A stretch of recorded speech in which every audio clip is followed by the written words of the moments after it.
Good morning, good afternoon, good evening, whatever time you're watching this. Welcome back to the 68th episode of Since I Was Your podcast for all things Heart of Midlothian. Join you as always in myself, Ewan Ramsey and Alan Scrimger. We do hope you're all good and well. Today's podcast is going to be a bit more of a milder one. Or was it, let's just say, compared to last week's podcast, and on that note, as well, we do apologize for everybody under the age of 18 who didn't get a chance to watch it because we actually got slammed by YouTube. I just don't understand why. Honestly, absolute tripe. But in that sense, well, if you are desperate to watch it for the folk that didn't get a chance to watch it, create yourself a brand new account. Say you're 18, you'll be golden.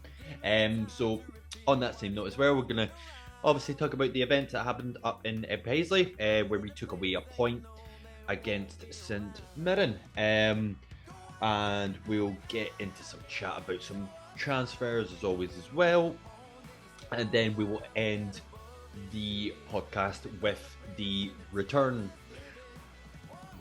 leg as such, when St Mirren travel to Tynecastle next week, and we will discuss a bit about that, and we'll probably end the podcast there. So we do hope you enjoy as always, and just as always, if you aren't subscribed to Since I Was Young podcast, please think about subscribing. Make sure you're 18, and for all those that are not, like in contact with our socials as well, please feel free to check those out. They're always in the links in the description and on screen as well. So Alan, how are you this afternoon, sir? You well? Yeah, mate, I'm good. We were just talking about it just before we jumped on and kind of having our thoughts on the game itself. I wasn't put this way, I'm not as happy as I was after the Hibs game, Oh but mate, the I'll say I'm come down content. has been ridiculous. The come down has been ridiculous. Oh, Yeah, well, what was it? Like you said, Alan. I'm pretty sure. Well, I thought it. I'm pretty sure I saw a few tweets as well on that actual day. Um, I'm pretty sure so far this season that's got to be the worst half that Hearts have played. Or was it throughout the season? I'm not saying we played bad all game, but the first half especially was just really sloppy. Um, yeah. I thought, was it just to kick things off? I mean, even the free kick that we gave away. Our man, was it Snodgrass? We've been raving about him all day. Sorry, day, or all year. No year, no. We're in was it 2023 all season. There we go. And thank you, man. And yeah, was it? I mean, to be honest, it's probably the first sort of error. Was it that we've seen? Was it Snodgrass make? Yeah. I think I've been pleasantly surprised by Snodgrass. I've said it already um, in previous games, and it was a very uncharacteristic error. He gave the ball away, but to be fair, since we're kind of just jumping straight in, I think St Mirren played him very well. Mm. Um, they pressed him, they got in his face because they knew what he could do when he gets the ball. So, but that mistake was kind of his own making. There wasn't really anybody pressing him from memory. I think he just sort of gives the ball away. And it's slack passing, which to be fair, we did all half really. But I just wanted to kind of touch on like the team news and stuff as well, because obviously we still have a few players out. Kingsley was rumored to be able to come back, but not quite yet. I think they're hoping for Friday potentially. Halliday was out as well, so the back three was Cochrane, Rolls, and Sibbick again, but he played Alan Forrest at left wing back and Michael Smith at right wing back. And we saw against Hibs that Alan Forrest at wing back wasn't all that effective when he came on. So I was a little bit surprised. I thought when the team news came out, I don't know about you, but when the team news came out, I thought we were going to a back four. And Yeah, I thought Cochrane's going to be playing at left back, and then we'll have Civic and Rolls as a two, and then Michael Smith at right back. And then when I watched it and saw us line up at a three with a two, I thought, okay, I can understand it. But Alan Forrest playing on completely the wrong side was was not a goer. I know, like it is a bit like to use. Was a was a year word? Was it like the new year frustrating? Because I mean, just to kind of like was it to take it like sort of as a side step before we talk about the goal.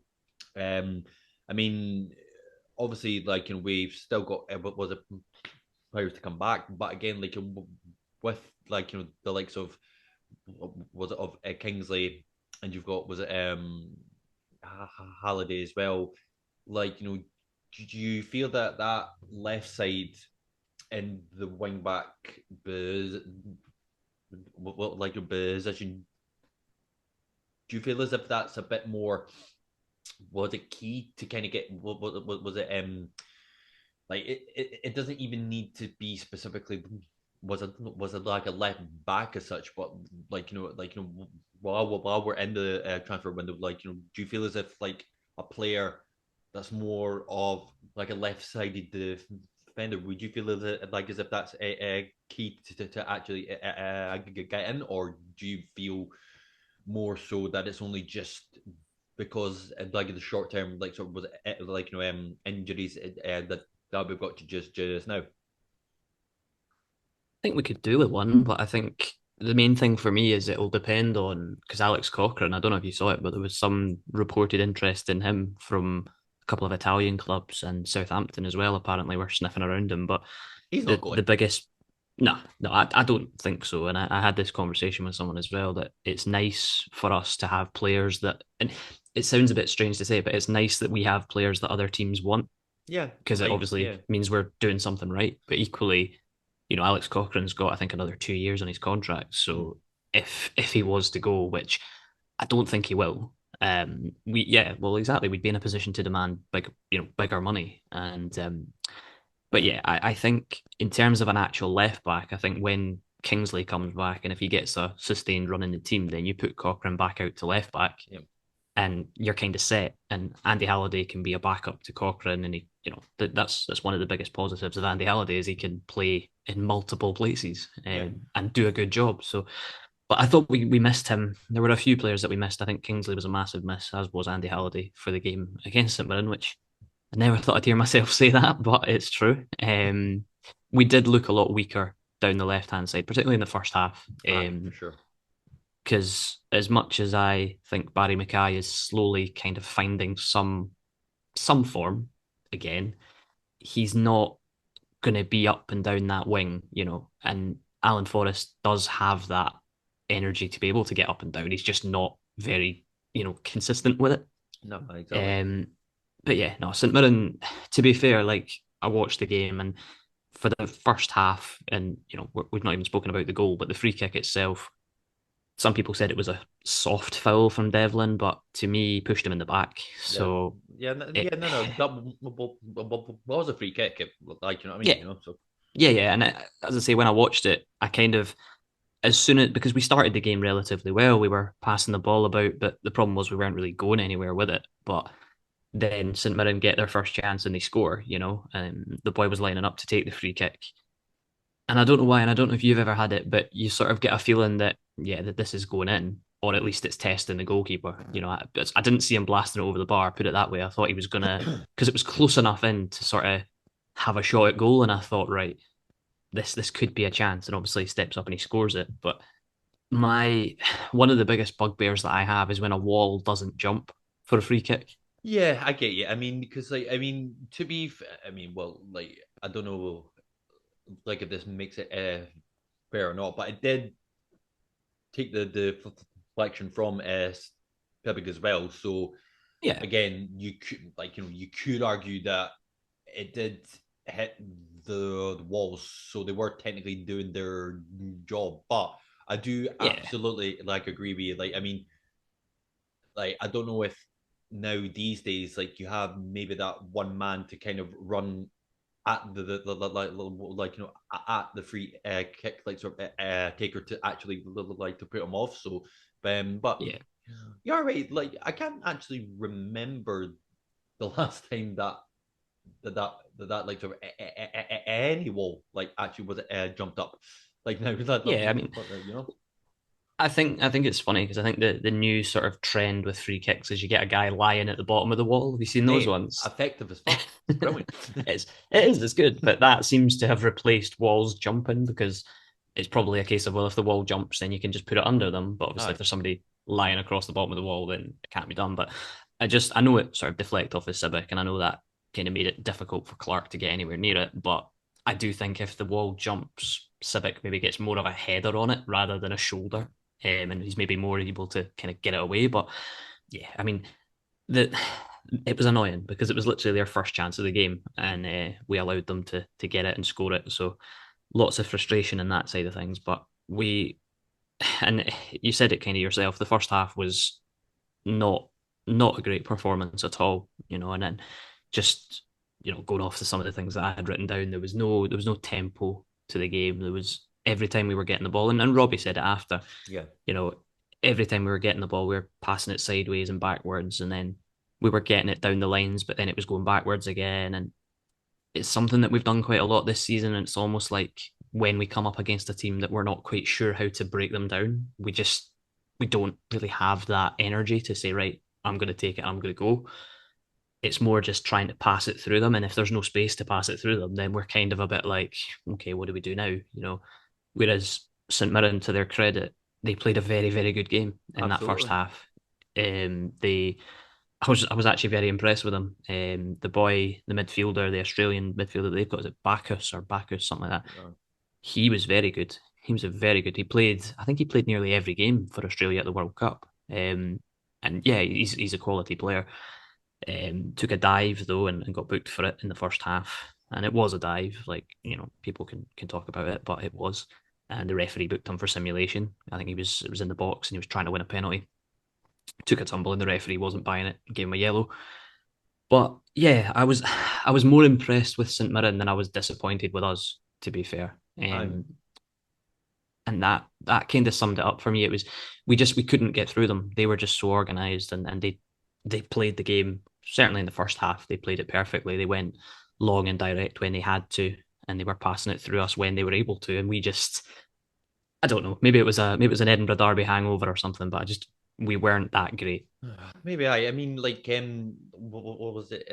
Like you mentioned, Alan. Like I mean the was it like the post match with Robbie? Like like I mean was it like again like was it to their credit like they did isolate our like sort of was it wing backs which then like sort of I was it forced us I would like to was it put in quite deep as well which then was it like to try and get was it service to like the Shankland like it wasn't happening Yeah, and like I said like honestly like I don't like we were talking about it like throughout yesterday and like I know that it's like a different sort of was it like sort of was it was it was it was it scenario in the sense that like yeah we had was it come to Tiny like a different like what was a sort of game and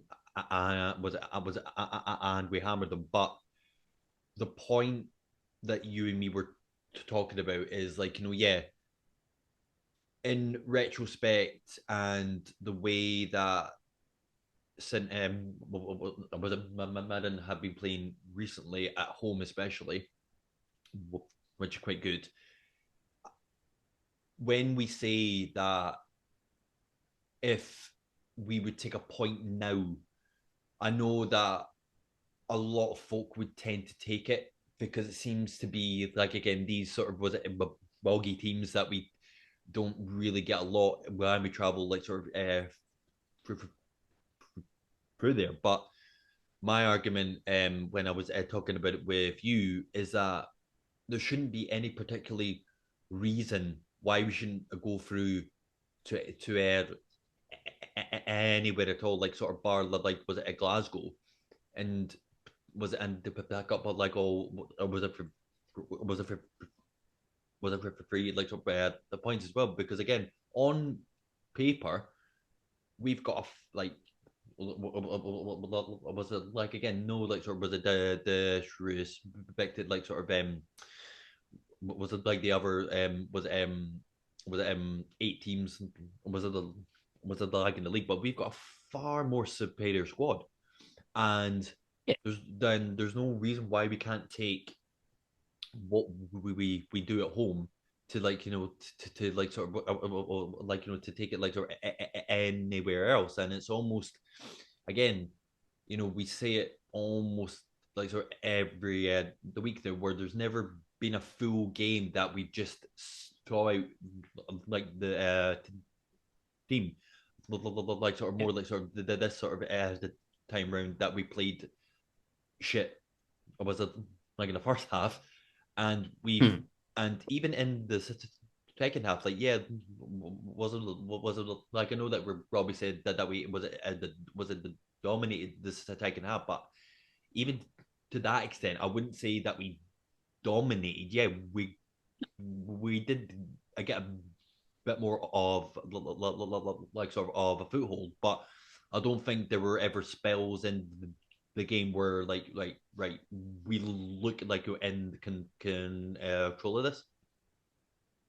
Oh, I think that's fair. And I think what you say about like going through to these sorts of teams and getting 3 points, that's what we should be aiming for, and I don't think there's any disputing that. Like we should be aiming to go through to Paisley and win.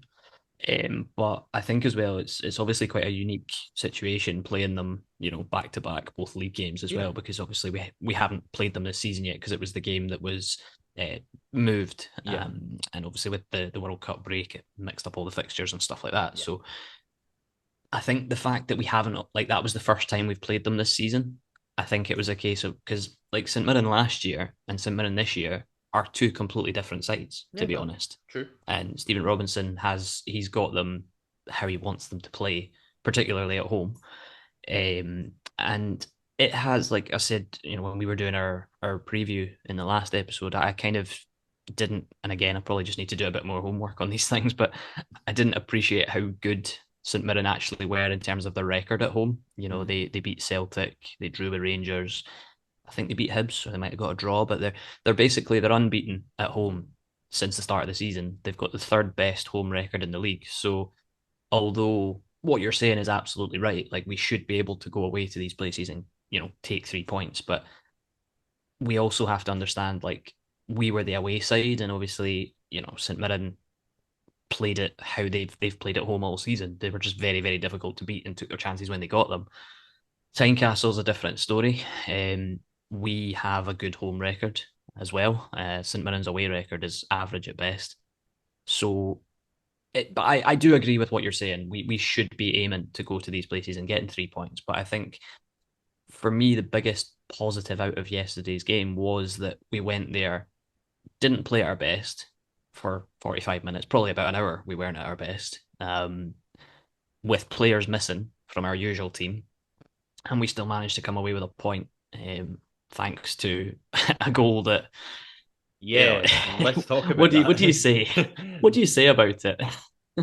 The man that well like I mean to be fair, like he certainly redeemed himself with, with that freak the goal, but hey, like I mean like I mean in the goal itself, I mean like I mean it's good to see him get his like sort of like his like his first goal like for the Hearts, and yeah, I mean again like it just kind of shows like again like from what you said at the start, I never particularly thought that Snodgrass would have the impact th- that he's actually had. I genuinely thought that when he got put in to the squad was after the obscene amount of injuries that we got. Um, I genuinely didn't think that, you know, the game that he used to play, like sort of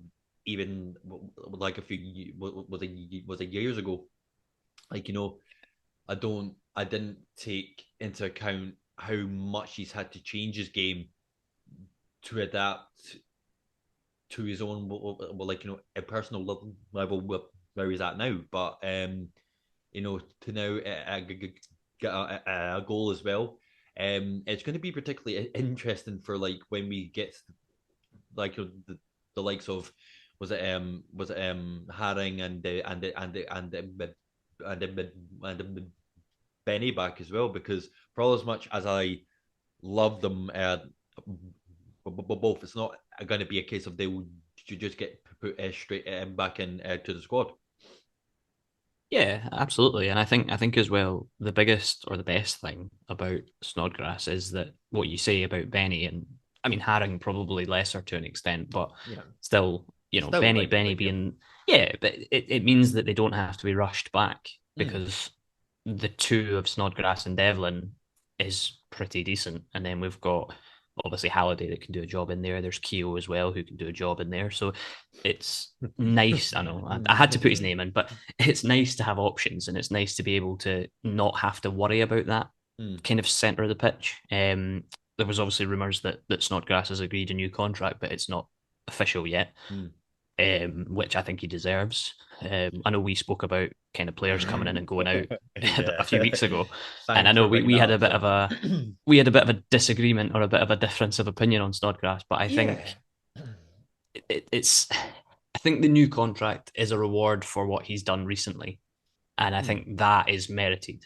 Yeah, no, no, no. I think I think you're absolutely 100% right. I think for his own personal performances, regardless of what age, like was it he is, which was my sort of only concern. Um, he 100% is due. Was a like an extension. I mean, I kind of had this example was it like in my head, and I want to kind of throw it out there. Was it to you? So obviously, I said that just from the club that we want to be in terms of like trying to bring in a more kind of younger squad in terms of the average age. The example that I kind of thought. So let's just say for was a like example, right? There's no doubt that Snoddy has done great, and in terms of where he's at now, in terms of was it how he plays is great, and Hmm. that wasn't ever my sort of I don't want him here. It was just more thinking about the overall kind of was it sort of like the was it like the future outlook as such. So like say for like example, so would it be fair to say that Snodgrass is probably one of the highest earners on the books, just based on like on his experience? I know like his age comes into play, but I think he probably would be. I think he'd right, probably be up at the upper end, shall we yes. say? So I don't know, just for like example, should we say like what like was it 4 or 5 Maybe, grand a week? maybe. Right. Okay. Well, let's Yeah, just maybe say maybe four. Yeah. right. Okay. Well, let's just say was was I'm gonna use 5 as the example because my math is shit, mate. And I've been Go going for through it. this like example. So like say like for example, you've got him on 5 a week. Was it 20 a month? And for that whole year, you've almost got a quarter like of a million there, right? Now, Mhm. what my thought process was that why instead of spending that amount of like of money, that if we were to spend that on a player, I think we could both agree that if it was to the arse end, was it like of a quarter of a million? That's still considered like sort of quite a reasonable sum, yeah. So Yeah. in that same sense, why not invest that into like was it into like the next like sort of was it Snodgrass or was it Cammy Devlin? That was only kind of my sort of thoughts on that as to why I would have maybe edged to maybe not offer him like a contract. But it's not to say Yeah. that I wouldn't that I don't like him. I think he's been fucking great, but Mm-hmm. I'm just thinking it from like I don't know like the future outlook like in terms of the overall squad as a whole. So would that be kind of fair to say? Yeah, yeah, no, I can see where you're coming from, and I don't disagree.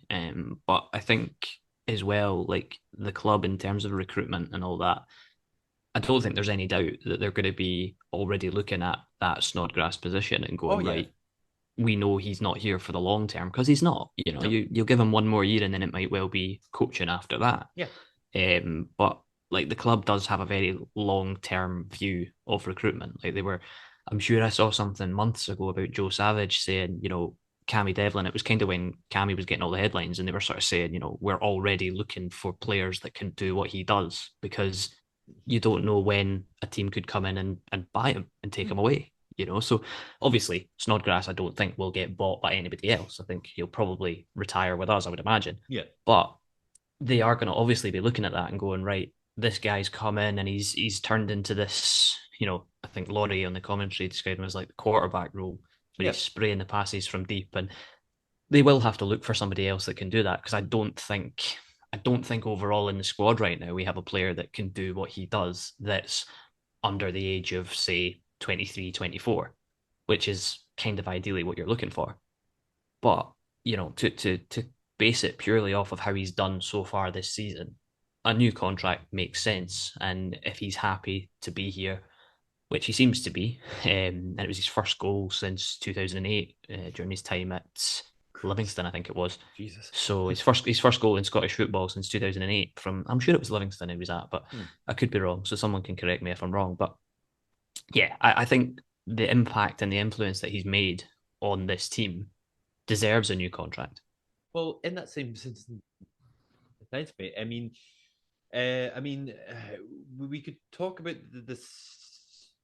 I could have a bit more in depth, but if I'm being very honest, the only kind of thing that kind of was like an eventful thing was the stamp on was it Jorge, um, and I've seen a lot of mainly since was it Marin fans where they were saying that's not was it like a red obviously like I mean I've seen it from a few angles as well where it almost looked like Grant moved his leg away before like you could like sort of was it stamp like on him, but there was also was it like an angle where he did actually like just like sort of catch him. So just I mean not that was it that it like sort of was it made a difference on the outcome of the actual game itself, but um just from your view, do you think like it was a straight red? Think so. I think there were a few moments in the game that the referee. I'm not saying he got them wrong because I think he actually had a relatively good game to be fair. But yeah, it was a strange red card because I mean obviously I watched the game as I say, and George Grant makes a tackle beforehand, Mm, like and obviously prior to the boy jumping over him, and St Mirren fans were fuming about that tackle that George Grant made, thinking that that was bad. And it was similar to a red card he got earlier in the season mm. when he jumped in. And I thought, don't really know. But then I watched it and I thought, yeah, no, he's won the ball. And I don't know what was it, Marcus Fraser? I don't know what he Yeah, was like doing. I don't know what Like, that was about. Like, you know what I mean? I don't understand the logic of having to jump over someone. Like the ball, he could have got to the ball without jumping over his teammate that was on the floor. Yeah. Um, and you could, they mentioned it. I think it was Neil McCann on Sports Scene, and he said that you see the point when he's jumping over him and he realizes that he's going to land on George Grant, and he does try to move his leg out of the way. but it's too late, and his momentum just carries him into him. I'm not saying it was a deliberate stamp because I don't think it was, but it was a red card because his foot went there, and I think it was more the fact that he didn't actually need to do that. I think if that was the only way for him to get to the ball, I'm not saying he would have got away with it. I think it still would have been a red either way, but there were lots of, as you say, fans that said it wasn't a red. But yeah, to me it was.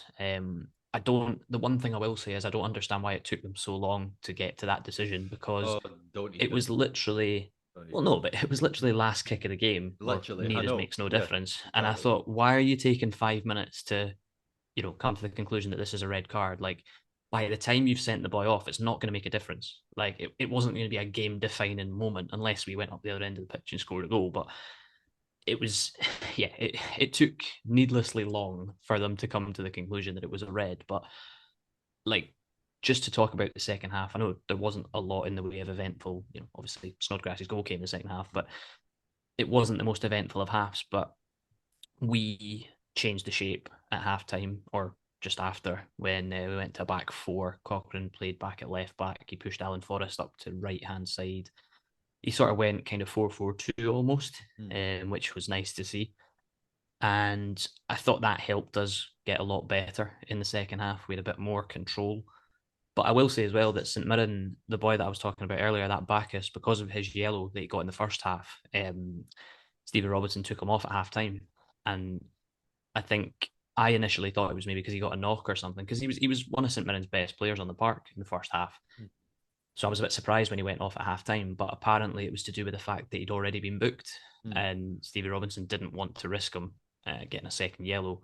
They've had a lot of red cards in recent games, and obviously they got another one against us. So I Yeah, think it was a case of he doesn't want to risk one of his best players missing more games. But there were a couple of instances of handball. There was one, yeah, good show. Alex Cochrane, I think Alex Cochrane was one of them, which wasn't a handball. And the St Mirren boy in the penalty box, I when I saw it live, I thought it was a handball. Hmm. To be honest with you, I was expecting the ref to go and watch VAR and us to get a penalty, and inevitably Shanklin would have scored it because that's what he does. But having watched it again a few times back, it wasn't a deliberate handball, and I like that it wasn't given, because I think earlier in the season it probably would have been. But I don't know about you, but like, I've noticed a few VAR decisions in recent games that have kind of, I'm sort of thinking if that was at the start of the season, they would have given that straight away. So I don't know if the referees are getting a wee bit more used to VAR, but it seems to be that they're being a bit more strict on it and sort of saying, particularly with handballs, they're kind of thinking, well, do you know what? He tries to move his arm out the way, and it's by his side, it's in a natural position, so I can't really give a handball, I can't give a penalty for it, which was quite nice. Although it would have benefited us to get the penalty, I do quite like the fact the referee didn't give it. Either that or they've been getting fucking. Was it death threats by Ange fucking Postecoglou. The boy, You're probably right. the boy is convinced. Like, like honestly, Oh, honestly, I mate, mean, I know that we could probably talk about that for ages, but like, it's we'll save getting, that for another day. I like it just, I mean, it's just getting ridiculous He's today. still he's still going on about the Michael Smith one Oh, against us. He's still going mate, on about that. but that's the thing. They still won I know, like the game.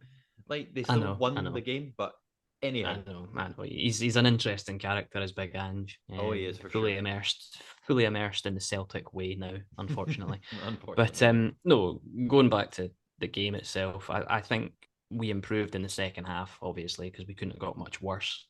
But there still wasn't a lot in it. Either side could have nicked it. We had a Shankland header that he put straight at the keeper, and yeah. they had a couple that they sliced over the bar. And Xander Clark made one real save, to be honest. So, for the one thing that kind of I didn't agree with was Stephen Robinson when he came out after. He said that the game should have been out of sight by half time. Didn't really agree with that, because although they had the more chances, there was one that was kind of clear cut where the boy plays it across the box. I think it was Grieve just didn't connect with it properly, and he sliced it over the bar. But Xander Clark, for all of Stephen Robinson, what he was saying about, they should have been out of sight. Xander Clark didn't actually have a lot to do, and neither did the St Mirren goalkeeper. It was one of those games. It was a bit scrappy, and it didn't like. I think we said it at the start talking about going to these places and winning, but I think a point when you're not playing particularly well is as good a point to get as any, really. Yeah, well, I mean, just for when we're about to go on it into next week's game when they come to Tiny. I, I mean, I think in retrospect, I mean, because I'd like to think that you would agree as well that when they do come to Castle, I have every full like in tension like of us was it taking all like sort of 3 points. So if you put it into retrospect, if we're gonna take 4 points out of the two games and getting a point away from home, I mean, you could argue that that's what was it like a fair like like as well. I mean, just while we're on like the subject, so obviously, my like sort of like was it period last week where was it like we had a good chance to kind of to kind of was it open up that gap like with Aberdeen, St Mirren, and Livingston as well. All the results did not go our way. So in that same sense as well, like you'd expect that these next two games before the Scottish Cup was a, like against Hibs again, as we see every other game was it is like really crucial that we get all like sort of was it 6 points against like was it like against the St Mirren and Aberdeen. I think so. I think, like we've said, that, we said it last week that, you want to try and get 9 points from these three games. But again, as I say, a point away in Paisley, it's not bad. Hopefully we'll get to a stage where we do go to these places and we do win. But I think, you talk about it and you say that the mark of a decent side or the mark of a good side is getting points when you're not playing well. And I think, as much as we'd love Hearts to win every game every week, it doesn't happen. It'd be fantastic if it did, but it doesn't. But yeah, obviously Friday night is a big game. The next few weeks are big games. Obviously, as you say, we've got Aberdeen, and then to start February we've got Rangers at Tynecastle. So there's games there that are very important because they're against teams that are near us. And I read an article earlier by Joel Sked, and he described the next few weeks as season defining, and they could be, because if we can pick up points heading into the Rangers game, I'm not saying we can beat them, but they're certainly going through a bit of a transitional period at the moment under new management, and he's still trying to figure out what his best team is, and they'll bring players in January with whatever money they can scramble together. So yeah, it would be good to go into that game with points in the bank against St Mirren at home, Aberdeen, and then is it Livingston Uh, after that, or is Possibly, yeah. it? Well, it's I'm getting my cup fixtures game. muddled up. It's the cup game after Aberdeen. So I'm gonna I'm going to look naturally, it up because it's so I'm gonna it's going to bug me. naturally assume that it is Livingston after that, and then we go into February, as you said, against Rangers as well. Just while we're on the subject of was it like of Rangers? Because I want to kind of test you how your blind love for this man actually goes. So there was an article I read as well. I have an interview with Toby Sibic as well that he is suggesting that this year we could actually try and clinch was it second place. So I would like to hear it from your mouth because obviously I want to know how far this love of yours it goes. I mean, would you say he has a point, or is that just more just talk to to was it like to upset the Rangers camp? think there's a bit of both, to be honest. I heard it as well, as I tend to do. I lean on every word that man says.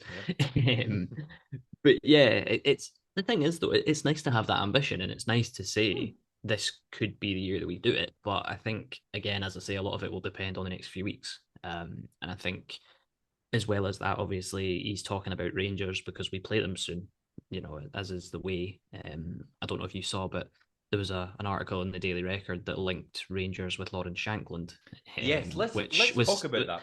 Let's talk well, about you that, see that Alex. see this is my bugbear with that horrendous newspaper. Um, they did exactly the same thing last year, pretty much word for word, when it came to a certain striker that we had back then in the form Mm. of Ellis Sims. It was, although that last year it was Chris Boyd who was talking about him and saying this is the sort of striker that Rangers should go and get.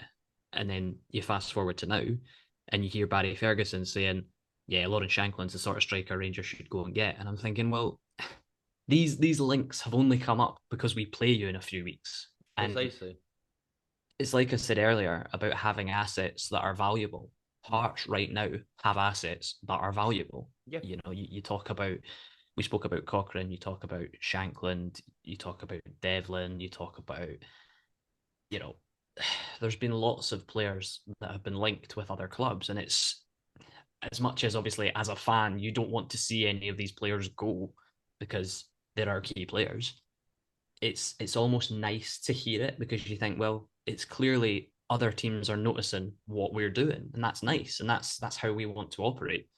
But yeah, I think, I can't remember who it was. Maybe it was James McFadden that said there's absolutely no way that Hearts will sell Shankland, and Absolutely not. there's absolutely no way we're selling him. And then I think somebody quoted and said, "Oh well, if Rangers were to offer Hearts 3 million," and it's like, no, No. like I'm sorry, but no, like the point was as well.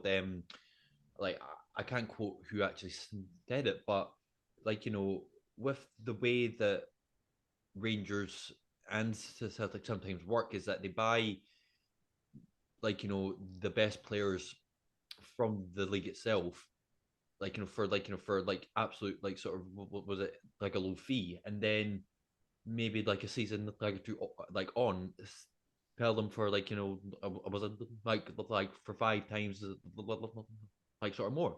So in that same yeah, sense, if they like let's just say if they were to buy Shanklin for like the million, they would be absolutely guaranteed that if he was in the same form as he's been for us, for them as well, straight away was it Rangers would end the volume at was it was it 20 million. So yeah, if that's how it would work, like if you want to give us was it 20 million from I that's absolutely it. sound, but I think you know no, I think that's fair. But I think, sorry to jump in, I just want to kind of add my bit to that. no man, you're all good. You see it in England, where players for sort of teams mid-table to sort of lower end, and then you see the big teams in England go in and swoop and get them, and they pay stupid amounts of money because they have to, because that's how they get the players. Oh, The biggest, I mean, you know, I'm an Arsenal follower, as people know. Brighton got 50 million for Ben White. hmm. Now, I'm not comparing any levels of that, but there's a young English defender going from one English team to a considerably higher Yeah, English team. yeah, no, you're right. So, you know, there's lots of instances, and even like when players have left Scottish football and gone down to England, the fees that they pay are nothing compared to what these players are actually worth. No, So yeah, like I don't see any reason why we shouldn't be saying to Rangers, look, if you're serious about him and you want him, give us 10 hi, million. And to be honest, I don't think Rangers have got that. no, I think Rangers, and again, last week we turned it into a Hibs podcast, and I'm not turning this one into a Rangers one, but I don't think Rangers will be able to buy unless they get rid of someone. yeah, And I think there's an element of, particularly for some of our players, it's like, look, the grass isn't always greener. Where we are right now, is positive. There's lots of positive vibes around Hearts at the moment, on and off the pitch. Would you want to leave that to then go and sit on the bench at Ibrox, which, as much as I adore Roland Shankland and what he's done for us so far, That's exactly I what don't would end up happening. Yeah. I don't know if he walks into their team, to be honest with you, just based off the way that they play. Aye. Whereas with us, he's just been given the captain's armband. He seems to be enjoying himself. He's playing for a manager that clearly loves him and knows how to use him. So it's anyway. I mean, we're giving far too much airtime to a story that is absolute nonsense. Yeah, true. To be fair, but while we're on the subject of transfers, Mhm. I just wanted to kind of throw in a couple of bits. Of course, yeah, Callum absolutely. Patterson, everyone's favourite Yeah. right-sided utility man, Callum Patterson. He played the last 10 minutes for Sheffield Wednesday in their FA Cup win against Newcastle last night. We had a quick conversation about this before we came on, and I think, I mean, we said it a couple of weeks ago. I would love Callum Patterson to come back to Hearts. Genuinely, I would. Um, but I think Sheffield Wednesday are playing a very clever game with him. I think they're using him and they're basically saying, well, we still have plans for him. You can't have him now. He was for weeks and weeks and weeks, he wasn't getting anywhere near their team. And then, Robbie Nielsen pipes up and says, yeah, he's a player we're interested in. And then suddenly he's playing every game for Sheffield Wednesday. And you're like, I know Well, what you're doing. well, man, like I'm gonna call it out now. It's not gonna happen this month. Yeah. Like it's not. Like I mean, why? So again, as much as I think he's great and his versatility like is great, what would be the point of paying a fee for a player that like I'm not saying that he wouldn't was a benefit the team, like of course he would, but he's not like the key sort of was a player that we as like essentially need. Like he's not was it like essentially was it like a Shankland where we No. needed someone in that role. You know, I think he will be an important player if he does come. However, he's not. I wouldn't say for what his role is in terms of like the two main ones like was it was it was it like a right back and a striker as well. I don't think those are like kind of high up the list as well. And why would you want to pay a fee? I mean, I'm gonna say up front, like Callum Patterson, I'm not saying that he'll break the bank, but he won't be exactly cheap as such. So, like, genuinely, I think the smart move would be to even, if we do want him to, like, to get him, was it like on a pre like sort of contract, and then that would be the smart way to do it. And then if we do want to get, was it like a right back end, let's say for like example, we could always get somebody in like on loan. So, me personally, I think that would probably be the smarter way to do it. But again, I just personally don't think it's going to happen this month. Oh, I can agree with that. I think I just looked him up quickly on Transfermarkt just while you Mm. were chatting there, and I think as well, like Sheffield Wednesday they paid 500,000 to Cardiff for him, and Mm. that was the start of last season. Mm. So to let him go for nothing at the end of the season, to me, that like from a Hearts point of view makes more sense, Mm. especially with the sort of contract situation with Michael Smith potentially. He might not get another contract. He Yeah. might, but he might not. The club might decide we'd rather go and get Patterson back, Mm. who's younger, to play right back. Yeah. Or, obviously we've still got Natty Atkinson. We kind of forget about him as well. But you never know. And I would love Callum Patterson to come back in Mm. January. But like you, I don't know if it'll happen because I think Sheffield Wednesday are, as I say, playing a very clever game and basically saying, well, if you want him now, you have to pay us a fee because we're using him in our squad. It's not Yeah. as if he's just sitting around the place at Sheffield Wednesday not playing. which I think there would be more chance of us getting him this month if that was the case. Yeah. You know, if he wasn't getting in their team and he wasn't involved. So yeah, I'd be surprised, but I think the summer seems more logical, and I think as well he's only 28, which is bizarre. I thought I he was know. older than that. I know. It's It's just ridiculous. because he's been around for so long. It's the grayness of it was like his hair. This silver fox. Oh mate, listen, he's a player, and I would love him to come back. Yeah. And if it happens in January, I'll be delighted. But I don't see it. I'm like you, but one that could happen and looks like it probably will happen Ooh, is a aye. very exciting one. Garang Kuol, I'm gonna say. I'm gonna God, announce it. I'm we gonna pronounce it like we that. are terrible with these names. Like honestly, like I'm gonna say it's cool. I'm assuming cool, that's how you pronounce it. It's Kuol, cool, and he's anyway. Put it this way, daddy, he's an Australian. daddy, He's an Australian. cool. I was There waiting on you that. go. There's the I song. was waiting But on as that. soon as he arrives, there you go. Sorry, done. Get the ultras on that one. Take Fucking note. right. But no, he's certainly a player that he was up here the other day, did a tour of the training facilities, and obviously spoke to Robbie. Which Alan we don't own. Oh Just to put it no, out no, there, yeah. just just just to make every Hearts fan aware, we don't own the Orium. Yeah, that's like you know what I I mean. mean, Like do you we know what, have to mate? be put. We That's have to be put in a place.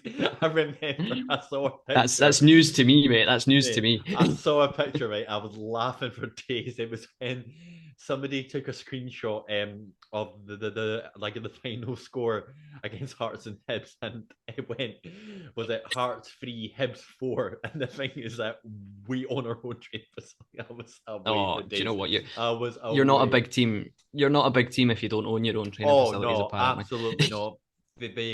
Because we have to own our own fucking, was it a field in the middle of fucking nowhere and all, eh? Exactly.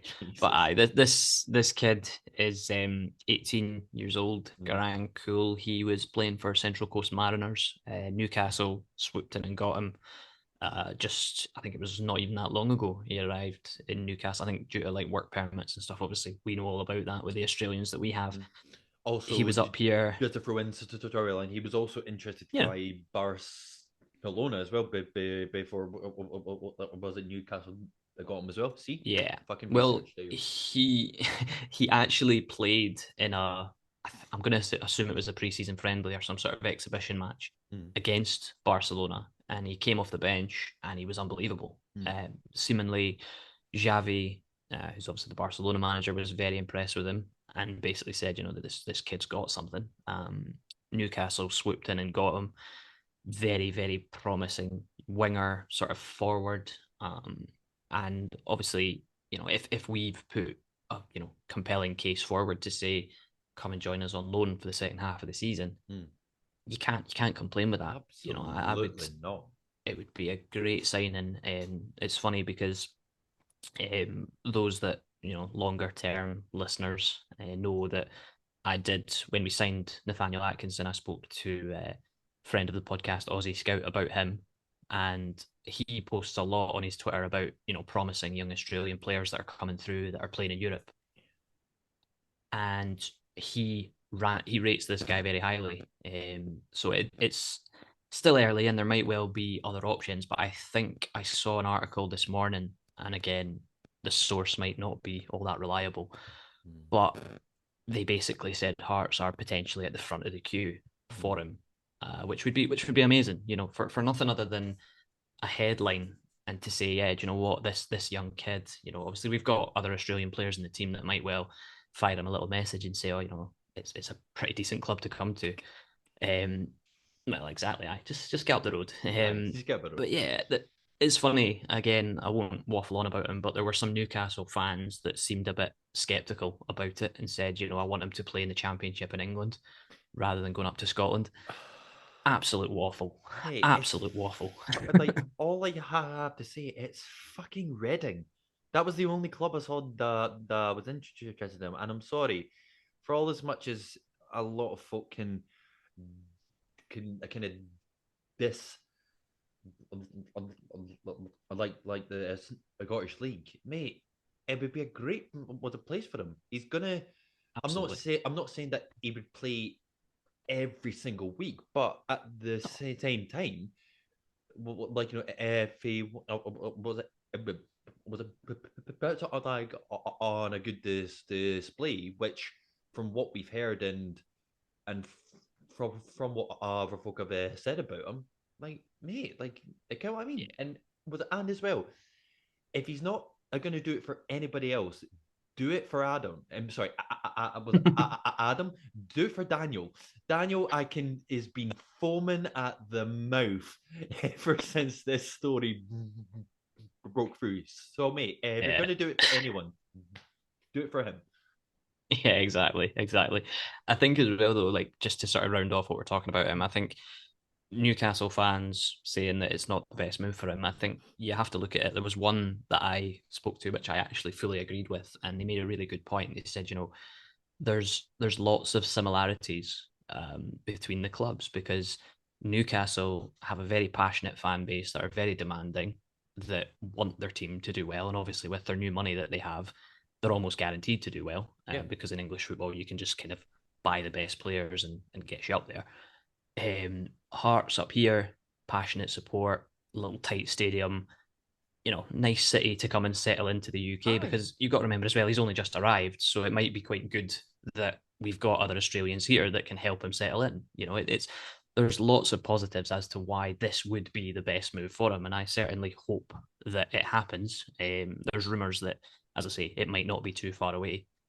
Potentially tomorrow, who knows? We're recording this on Sunday, but potentially it could happen tomorrow was the earliest rumor that I saw. But yeah, it would just be nice to add another attacking player because Oda, Robbie Nielsen said Oda is done. We're just waiting on him yeah. coming in.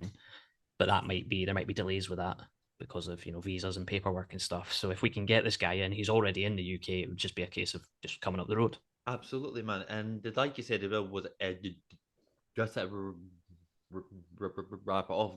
Like you said, in terms of like it's cities, Edinburgh, Reading, like what, I know. right? Was it Yeah. and we have one of the best training facilities in Scotland that we rent. Like rent, like We don't own it though, mate. We don't own it. We're not big time. Oh, but yeah, Alan, was it just to kind of wrap things off? So, was it that we touch on like was it next week's game? On was it on a Friday? Against like St Mirren like at home. 3 points there. Yeah, yeah, I'd like to think so. I'd like to think so. Again, I think because we've just played them, I'm really intrigued as to what Robbie will do when we're back at home. Will he stick with a three at the back? Will he go back to a four? I think it'll depend on the personnel that are available, but we are better at home than we are away. So, I'd back us to win.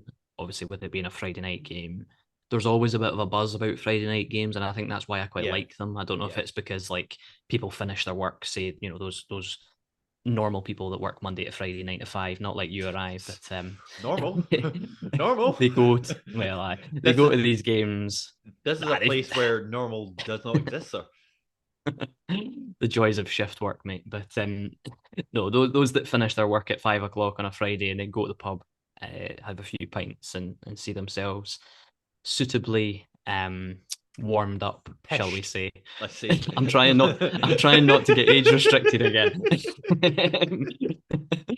To then go to Tiny on a Friday night and create an atmosphere, which hopefully will drive the players on and take us to that next step and get the 3 points. Because, as I said earlier, St Mirren's away form is not as good as their home form. I looked it up before we jumped on here. They've got, I think it's 5 points from a possible 28 away fixtures this season. I could be wrong in that. Again, my maths is not my strong point, but it's clear that why they are high up in the table or as high as they are at the moment is due to their home form. Yeah. So we should be taking full advantage and getting 3 points, and then Absolutely, yeah. obviously motoring on to the next one. Absolutely, sir. Their away form is absolutely preposterous. Yes, preposterous. Yes, I'm gonna say that like what I'll do next time is that all the horrible words that I usually say, I'll have a listen next to it just to say that like instead, so that we obviously don't get like age restricted in the next time. But yeah, was it just before we end, Alan? Just a quick score and prediction from yourself. 2-0. 2-0 win. Do I go for the same score as well? Nah, I'll go for a 3-0 win. And yeah, hopefully that brings the gap like sort of just a wee bit more. And yeah, I think that kind of brings us to the end of the 68th episode of the Since I Was Young podcast. Thank you, as always, guys, for watching. Again, what was it? If you aren't subscribed, was it to the YouTube page thing? Please think about subscribing. Shockingly, even though we got age restricted, we still got quite a few subscribers. So, mate, I am all for age restriction, man. I am all for it. But yeah, if you want to get in contact with us, like what was it via the socials as well, please do. And we will see you in the next one. And for everybody, was it going to a Tiny on the Friday night? We do hope you have a good one, and we will see you next time. Everybody, take care. Bye for now.